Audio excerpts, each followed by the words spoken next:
Hello everybody, my name is Digital Cake and welcome to World Conqueror 3 for Indie Wednesday.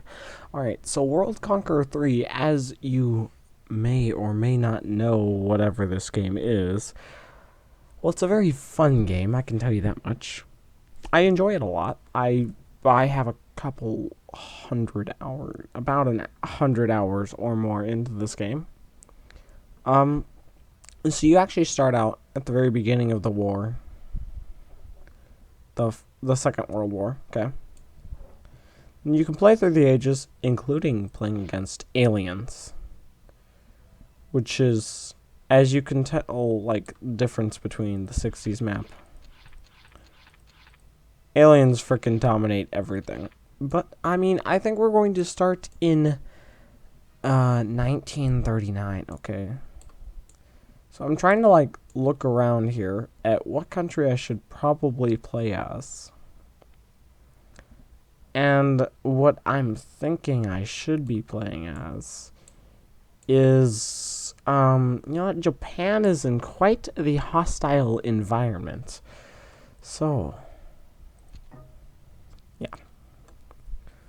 I will explain, I will explain the game as it goes on, but this is how many generals I can play out to the field before I run out, so I can only play up to 6 more generals on top of the generals that are currently already on the field. Okay, this is standard for all players.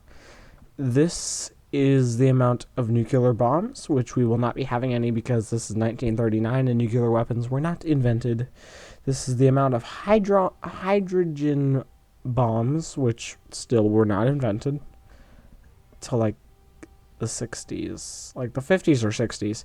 And then these are antimatter bombs, which I don't even think they've been invented yet.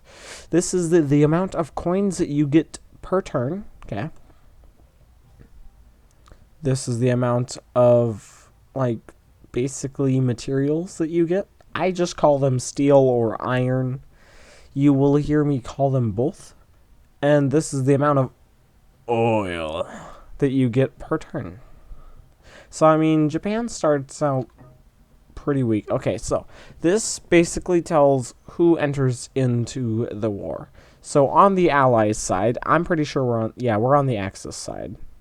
So the United Kingdom, Germany on the Axis, on the Allies Poland, on the Axis Italy.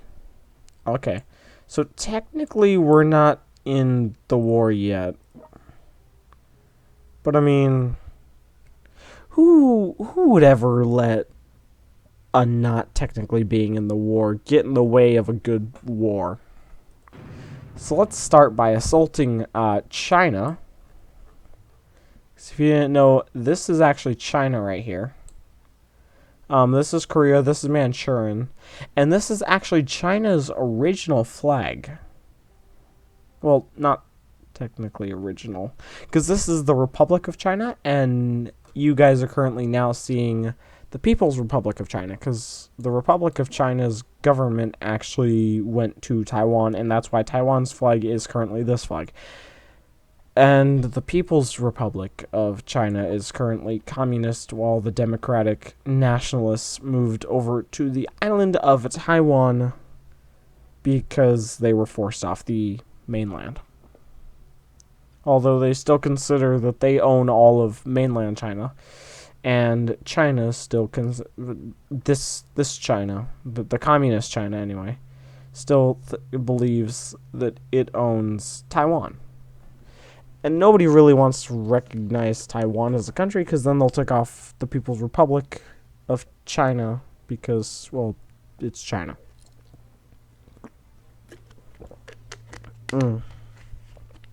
So this game's a bit more simplistic than some. Like, you can't create a vassal.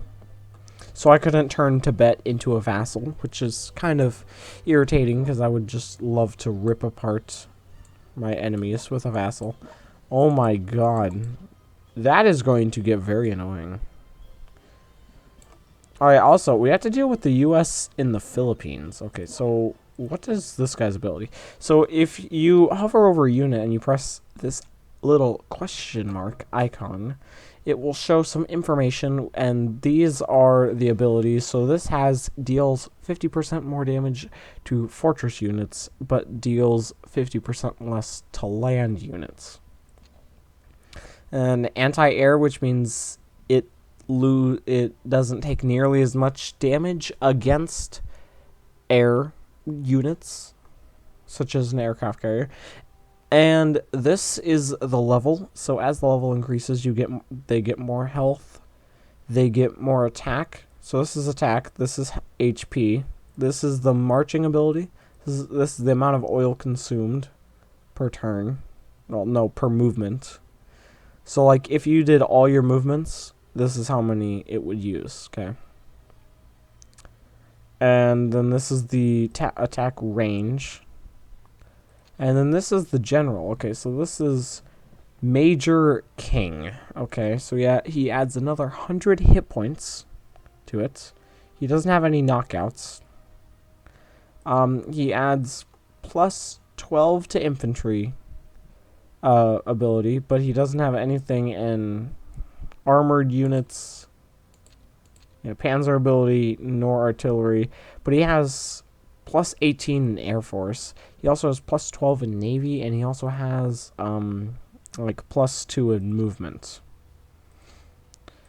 Now that's probably why I want to wipe this guy out, because submarines actually do 200% more damage to battleships and carriers. See, I also love the sound effects of this game. So, now we can also use this guy, and we will probably want to use him to destroy this aircraft carrier. See, they actually have guns to shoot down the planes, but the planes never actually get shot down, they just do less damage. Oh, okay, so there's also this general down here, Captain Lee. Yeah, these are special abilities, like on top of the normal abilities. So this is a 8% chance to deal a fatal blow to an enemy. And this reduces 60% of the damage, and it's a 10% chance to trigger. Yeah, I probably want to wipe that thing out pretty quickly. But I mean, Japan's in actually a pretty bad position. But this is rocket artillery, so this is able to like do bombard damage against units around it as well. And some other things. Japan's basically against everybody. They have one ally, and that is Thailand. And Thailand's even in a worse spot than Japan, because they're surrounded by France and Indonesia and the English in Burma and Malaysia. Then they also have to deal with China being able to push down troops into them, towards them, and as well as India being able to come in and help, because, India is so helpful. Trust me, if I sound like I hate India, it's because they're annoying, and I have lost so many things to them.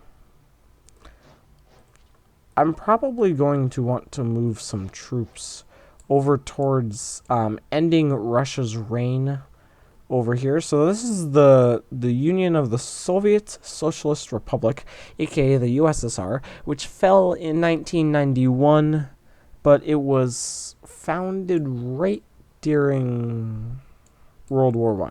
So, yeah, Germany has a pretty massive amount of tanks. So that's what allows it to be able to expand very quickly in the early game. Like, if you can quickly wipe out the others, all your enemies, with losing as little, of your officers as physically possible. There are some officers, like this guy right here, where he has plus 30 to panzer ability, and maxed out a panzer ability, maxed out movement speed. He's got all of these bonuses, and he gives extra 200 health. I mean, it basically makes him nearly invincible because then he drives around in a heavy tank instead of a normal tank. So normal tanks only have about 120. Well, a heavy tank. Trying to find a heavy tank without extra ability. Well, a heavy tank would have 150. So that's more health. I know that much. But usually early on, I try to wipe out the US from inflicting major amounts of damage against me. Mainly because early on, as long as you can wipe out the US's Navy, they can't really do all too much to stop you. Mainly because they have to come from either Alaska, which is a pretty short trip, or through the US, like off the coast of California. And this map is highly inaccurate because Washington's right here, Oregon's like right here, and California's like down here. So I feel offense to that. Washington, my home state, by the way, like ends their border like right here, and Montana does not take up that much, and Texas isn't that small. Actually, Texas is about that size. But Montana isn't that big, and neither is New York, and Florida isn't nearly that big either. See, they were able to do the provinces of Canada correctly. Although I don't see Newfoundland. Yeah, also Japan Germany starts out with a bunch of U-boats over here in the middle of the Atlantic, which means that they're able to wipe out the U.S. aircraft carrier, the Lieutenant General Nimitz. A fun little fact about Nimitz is that he actually has his own aircraft series named after him because of how well he served in the war. Yeah, that's just a little fun fact.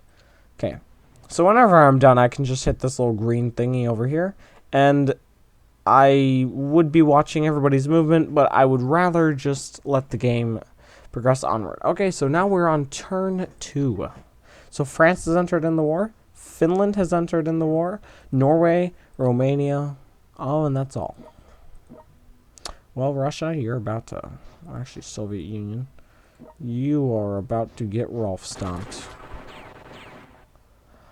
Or maybe not. I mean, that's an option as well. Nope, never mind.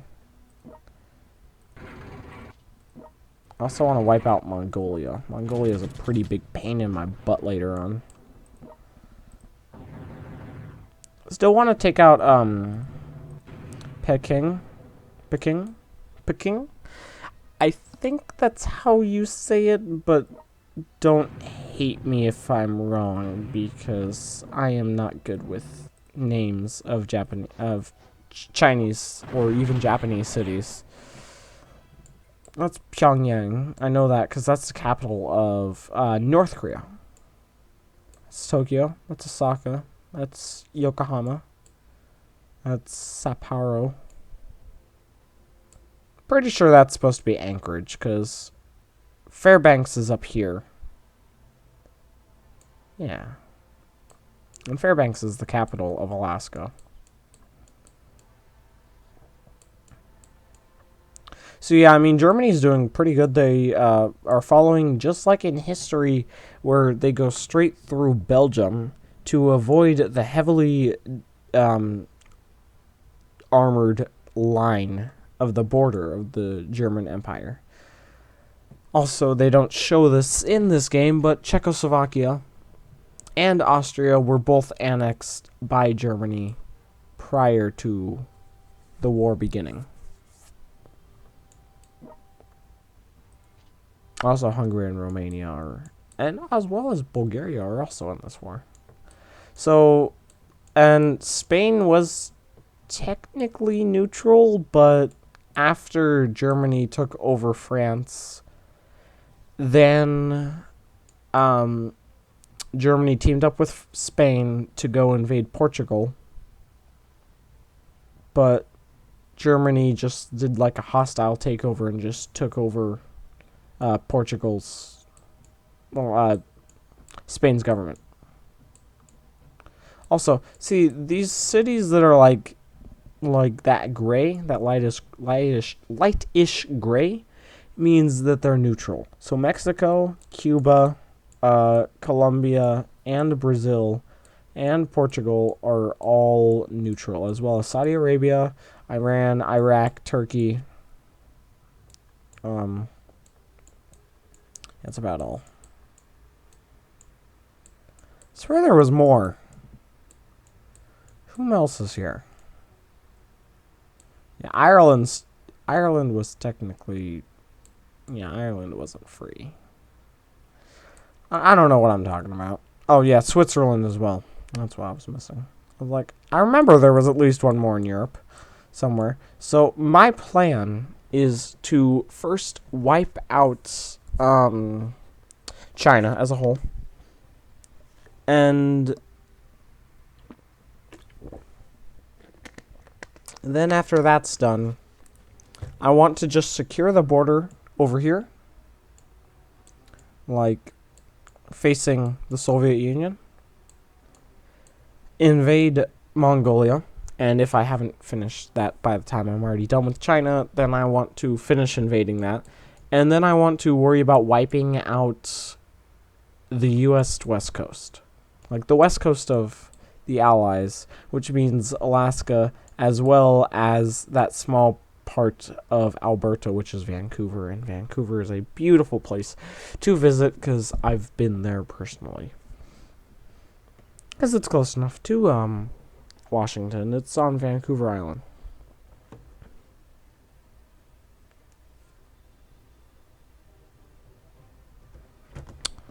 And another thing.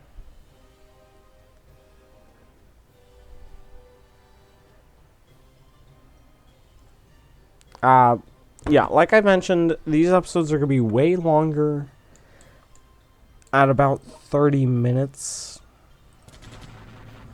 Only because this will require more time to do these kind of episodes. So I guess the Japanese Empire shall begin.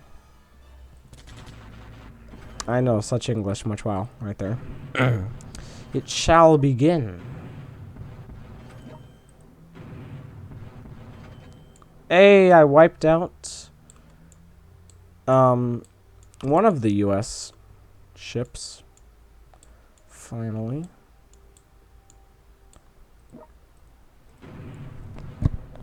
Yep, okay, so these are destroyers, well, these are battleships, yeah.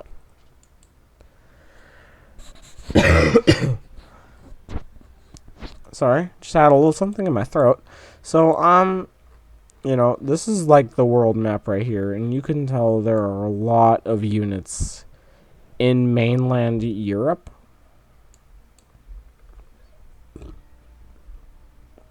Because, oh my god. Yes, I am sure. So yeah, I might as well just like watch them go through their turn. That way I can see a little bit of what's happening on the world map. So this is currently the UK, so their flag will be actually displayed right here. And I will try to list out the flags a couple times over. That way everybody starts to familiarize with whose flag is what. Okay. So now France is up.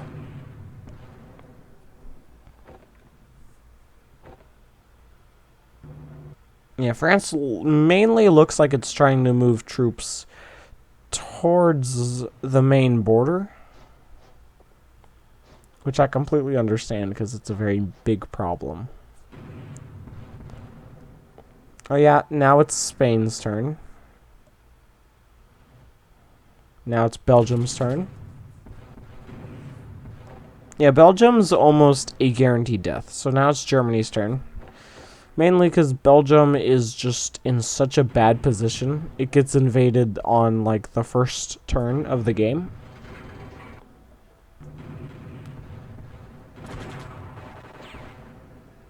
This is a very beautiful sight right here.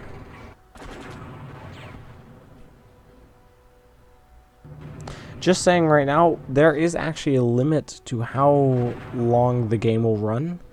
The game will actually run to 300 turns, and if you have not killed off your entire enemy, all of your enemies by then, you've lost the game.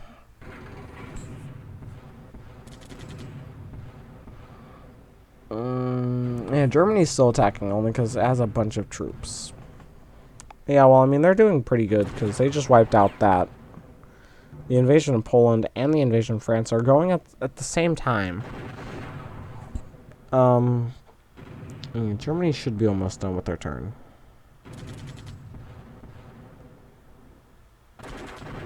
Oh yeah, they're also invading Yugoslavia. Oh, now it's Poland's turn.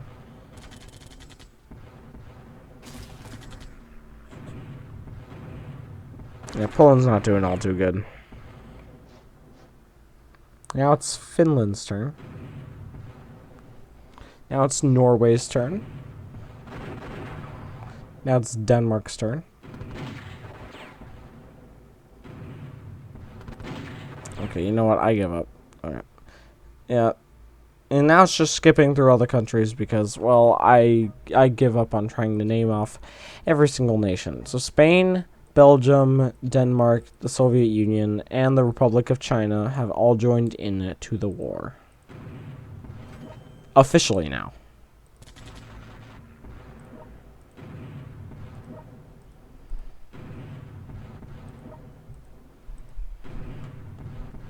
Okay, there we go. That's another thing wiped out.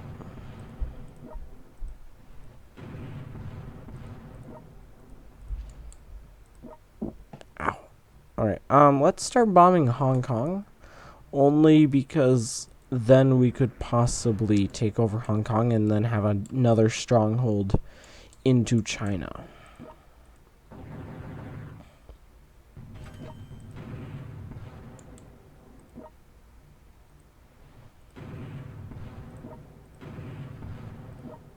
We're also going to move that on there. Yeah, move that guy to there. Yeah, kill off that guy. Okay, so not that guy's done. Move over here into Mongolia. And you married as well. Okay, so now you can kind of tell it has a small, like, sad eagle. Like, it's got, like, an eagle, and it's, like, gray, and it's got a blue arrow that goes down. That means that their morale is down, which means that they will take more damage and deal less damage, basically. And that usually happens when they're surrounded by multiple troops.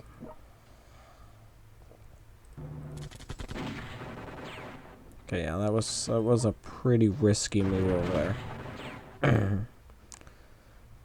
Yep, okay, so the main occupying force of Peking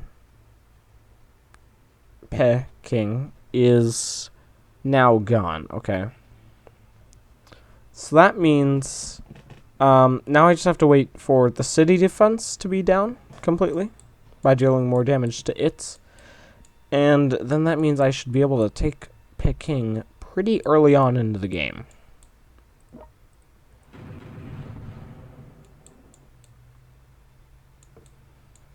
I don't want to do anything with Alaska, only because it has both a coastal artillery both right here, and then there's also the USSR right there. So I also have to worry about the USSR right here coming in and trying to snatch up my oil rig right off the coast of Japan.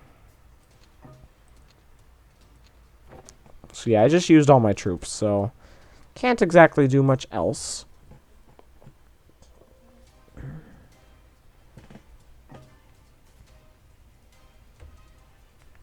Yeah, we're basically reaching the end of this episode, but Hungary's went into the war.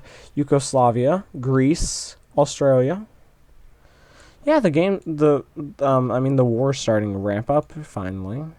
Oh, thank you, Timer, for telling me that today's episode should be over, but how much longer do we have?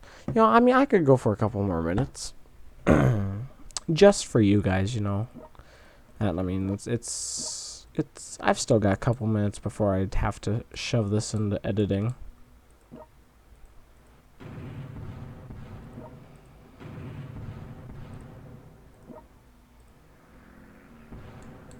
Okay, I want to wipe out the U.S. from presence over here.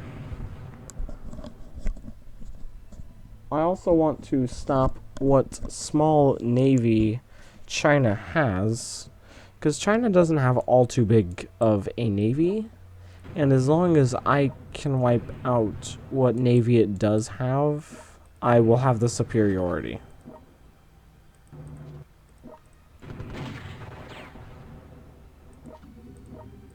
Oh, somebody did something on Steam.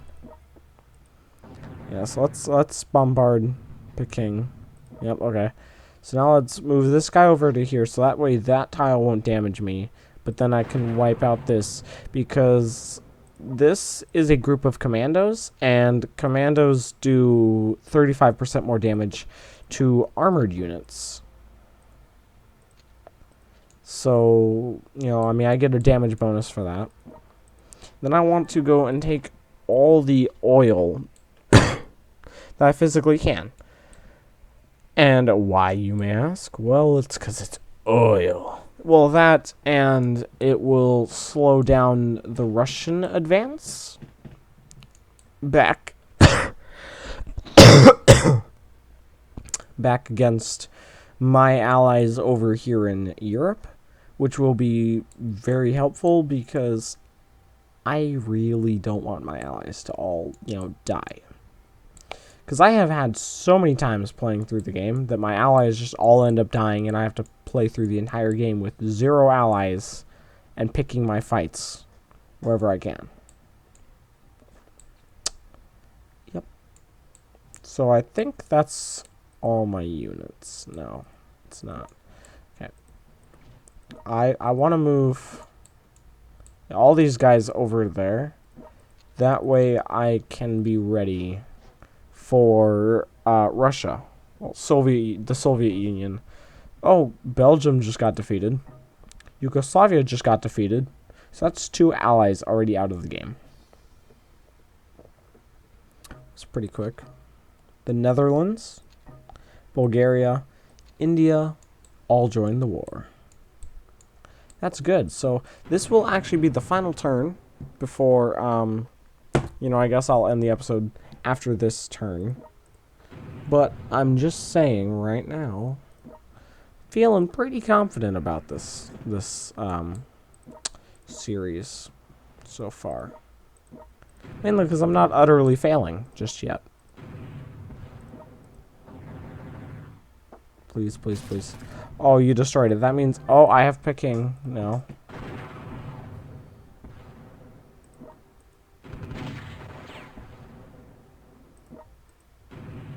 Yeah, and Ulaanbaatar is also about to, get finished off.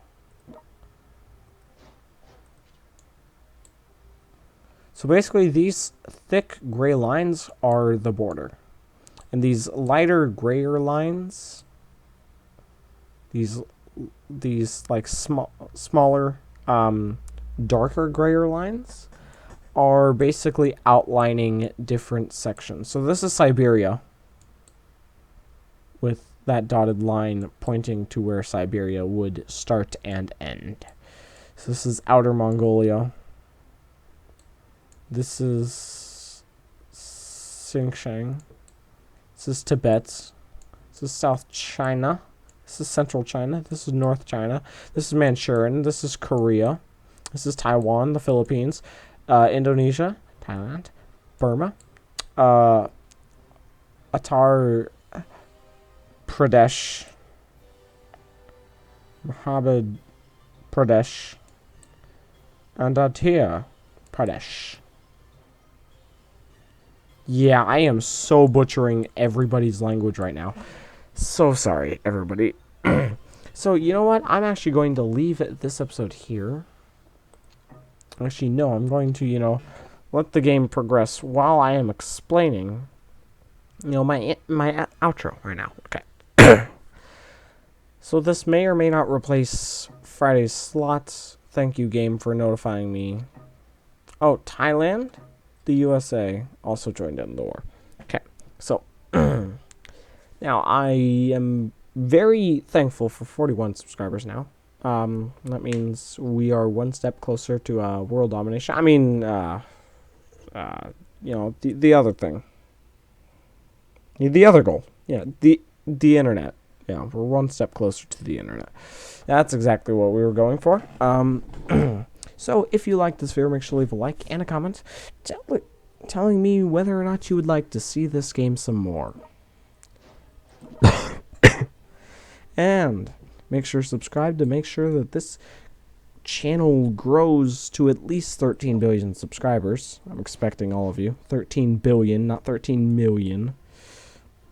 13 billion. Come on, you guys. Not that difficult. So, my name is Digital Cake. Signing off.